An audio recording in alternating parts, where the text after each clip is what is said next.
හිතන්න 1822 ඉපදිලා නේද චිත්‍ර ඇඳ හිටපු පොළු ගැටය මෙච්චර දෙයක් කරයි කියලා කවුරුත් විශ්වාස කරේ නැහැ. මෙයා ළමයි නොබෙල් ත්‍යාගලාභියෙක්.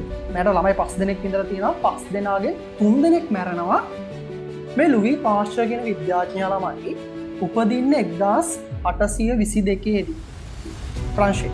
ඔය හයිලන්ඩ් කිරි පැකට් එහෙම ගත්තොත් එහෙම ඒ වගේ ගහලා තියෙනවා පැස්ටරයිස් මිල්ක් කියලා જાතියක්. මෙයා තමයි පැස්ටරීකරණය කියන ආහාර කල් තබා ගැනීමේ ක්‍රමය ලෝකයට හඳුන්වලා දුන්න කෙනා. ලුයි පාස්චර් කියන කෙනා ගත්තාම ඇත්තටම ඉස්සල්ලාම මේ සයන්ස් කියන විද්‍යාව කියන පැත්තට එන්නේ නැහැ. හරිද?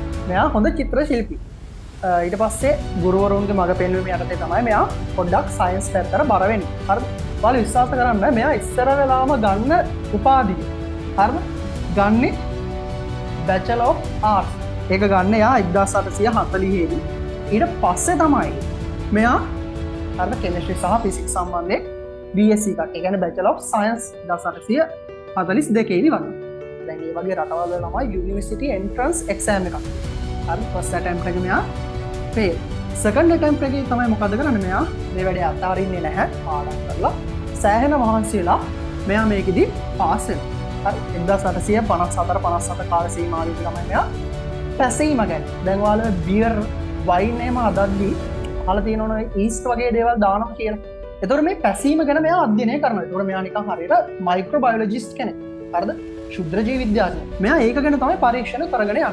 මේ පරීක්ෂණ කරගෙන යද්දී හරි මේ කාල සීමාවෙදී මෙයාට අවාසනාවන්ත සිද්ධියකට මුහුණ පාන සිද්ධ. ඒ තමයි සාමාන්‍යයෙන් මේ 59 66 කාල සීමාවදී කියන්නේ 59 දී 65 දී සහ 66 දී හරි මට ළමයි 5 දෙනෙක් ඉඳලා තියෙනවා 5 දෙනාගෙන් 3 දෙනෙක් මැරෙනවා ටයිෆොයිඩ් ෆීවර්. හරිද? ඒ කියන්නේ අපි කියන උණ සන්නිපාතය. මෙයා මොකද්ද කරන්නේ? මෙයාගේ පළවෙනි ළමයා මැරෙන්නේ 59 වගේ. එයා 61 දී වගේ මොකද්ද කරන්නේ? මෙයා පරීක්ෂණ කරන්න පටන් ගන්නවා. හරි දැන් හිතන්න මේ ළමයි 5 දෙනෙක් ඉඳලා 3 දෙනෙක් ගන්නවා. සෑහෙන මානසික වැටෙනවනේ. හරි. මෙයා එහෙම නෙවෙයි. එයා වැටි නැගිට කෙනෙක්. හරි. මෙයා මොකද කරන්නේ? 61 දී විතර අධ්‍යයනය කරන්න පටන් ගන්නවා ජර්ම් තියරි කියලා එකක්. ළමයි ඒ කාලේ වෙද්දී ලෝකයේ තිබ්බ මතය තමයි දැන් සාමාන්‍යයෙන් සමහර රෝග සඳහා ස්පොන්ටේනියස් ජෙනරේෂන් ස්වයන් සිද්ධව තමයි ඒ කියන්නේ අර අජීවී දේවල් වලින් තමයි ස්වයන් සිද්ධව තමයි මේ සමහර රෝග ඇති වෙන්නේ කියලා මතයක් තිබෙනවා. මෙයා කියනවා 1861 දී වගේ නැහැ මේක අපේ ඇසට පෙනෙන්නේ නැති ශුද්‍ර ජීවීන් මගින් තමයි මේ වැඩේ සිද්ධ වෙන්නේ කියලා. මෙයා මේක ගිහිල්ලා කිව්ව ගමන් කවුරුත් මෙයාව පිළිගන්නේ නැහැ. මොකද මෙයා ෆිසිෂියන් කෙනෙක්. ඒ කියන්නේ ડોක්ටර් කෙනෙක්වත් එහෙම කවුරුත් නෙමෙයි. හරිද? මෙයා මයික්‍රෝබයොලොජිස්ට් කෙනෙක්. හරි. ඒ නිසා මෙයා කිව්ව දේ කවුරුත් පිළිගන්නේ නැහැ. මෙයාට පිස්සු කියලා එලවලා දානවා. මෙයා මොකද කරන්නේ? තව දුරටත් සෑහෙන මහන්සි වෙලා මෙයාට පරීක්ෂණ ටික මෙහෙවගෙන යනවා. 62 වගේ වෙද්දි. හරිද? 62 වගේ වෙද්දි පැස්ටරීකරණය කියන ශිල්ප ක්‍රමය ලෝකයට හඳුන්වලා දෙනවා. ළමයි පැස්ටරීකරණය කියලා කියන්නේ වඩාත්ම මේ ලෝකේ දැන් හොඳටම භාවිතා වෙන ආහාර කල් තබා ගැනීම සඳහා හොඳටම භාවිතා වෙන ක්‍රමවේද. හරිද? කිරි, වයින් වර්ග, බියර් වර්ග, හරිද? මේ දේවල් කල් තබා ගන්න මේ පැස්ටරීකරණය කියන ක්‍රමවේදය තමයි දැන් හැම කර්මාන්ත ශාලාවකම වගේ ඒවා නිෂ්පාදනය කරන හැම කර්මාන්ත ශාලාවකම වගේ භාවිතා කරන ක්‍රමවේදය. හරිද? ඒවල ලෝකෙටම පැස්ටරීකරණය හඳුන්වලා දුන්න විද්‍යාඥයා මෙයා.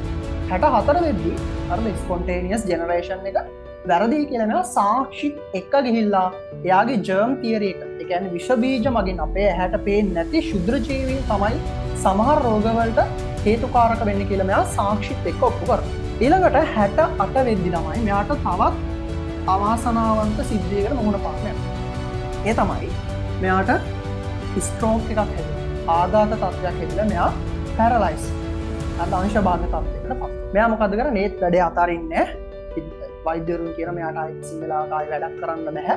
එයා මොකද කරන්නේ? මේ දේවල් වලට අභියෝග කරලා ඉවර වෙලා මෙයා යාගේ ලැබ් එකට ගිහිල්ලා තව දුරටත් පරීක්ෂණ කරගෙන යනවා. මොකද දැන් මෙයා ජර්ම් තියරි එක ඔප්පු කරලා ඉවරයිනේ. මෙයා තව දුරටත් පරීක්ෂණ කරගෙන යනවා. ඒකෙන් තව මොකක් හරි නිෂ්පාදනයක් හදලා ලෝකෙට දෙන්න. මේ නිසා යාට පුළුවන් වෙනවා අපේ 1885 වෙද්දී රේබීස් වැක්සීන් එක හදන්න. රේබීස් වැක්සීන් බදලා මේ රේබීස් වැක්සීන් එක කියලා කියන්නේ ජල බීතිකාවට අපි විදින එන්න. එයාගේ තව වැක්සීන් ගොඩක් තියෙනවා. හරිද? මම මේ ප්‍රධානම ඔයාලා අහලා තියෙන දේවල් ටිකක් පොඩ්ඩක් එළියට ගත්තේ. ඒතර මෙන්න මේ වගේ දේවල් ටිකක් එයා කරනවා. හැමෝම බෑ කියන්නේ එයාගේ ඉදි ළමයි නැති වෙලා ඉඳි. හරිද? සෑහෙන කාලයක් මහන්සි වෙලා මේ දෙවෙනි පාර තමයි යුනිවර්සිටි එකට ගිහිල්ලා තියෙන්නේ. හරිද? මුල් කාලේ චිත්‍ර ශිල්පියෙක්. හරිද? ඒතර සෑහෙන හાર્ඩ් වර්ක් එක තමයි මෙයා මේ ගමන ඇචීව් කරන්නේ. හරිද? මෙයා එහෙම ගමන් කරලා 95 වගේ වෙද්දි මෙයා නැති වෙනවා. මෙයා ළමයි නොබෙල් ත්‍යාගලාභී. අද මෙයා නොබෙල් ප්‍රයිස් එකක් ගත්තේ නැහැ. ඒකට හේතුව මෙයාගේ කාලේ වෙද්දි නොබෙල් ප්‍රයිස් කියන එකක් නැහැ. අර මේකෙන්නේ පස්සේ අර 1900 ගණන් වල ඉන්නේ. ඒතොර මෙයා ලෝකෙට සෑහෙන දෙයක් කරපු විද්‍යාඥයෙක්. හරිද? ඒතොර හිතන්න 1822 ඉපදිලා නේද චිත්‍ර ඇඳ හිටපු පොළු ගැටයා මෙච්චර දෙයක් කරයි කියලා කවුරුත් විශ්වාස කරේ නැහැ. අවසාන වශයෙන් මම ඔයාලට කියන්න මෙයා කිව්ව දෙයක්. Fortune favors the prepared mind. ඒ කියන්නේ මොකද්ද මෙයා කියන්නේ? වාසනාව උදා වෙන්නේ ඒ සඳහා සූදානම් වෙච්ච මනසක් තියෙනවා නම් පමණයි. හරි? බලන්න මෙයාගේ ළමයි 3 දෙනෙක් නැතිව.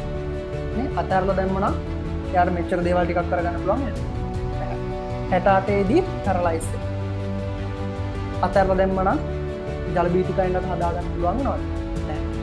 හරිද? එතකොට වාසනාව කියන දේ ළඟා වෙන්න නම් අපිට ඒ සඳහා මොකක්ද තියෙන්න ඕනේ? සුදුසු මනසක් තියෙනවා. අපි ඒකට හදාගෙන තියාගන්න ඕනේ අපේ මයින්ඩ් සෙට් එක. මේක තමයි අපේ ගෝල් එක.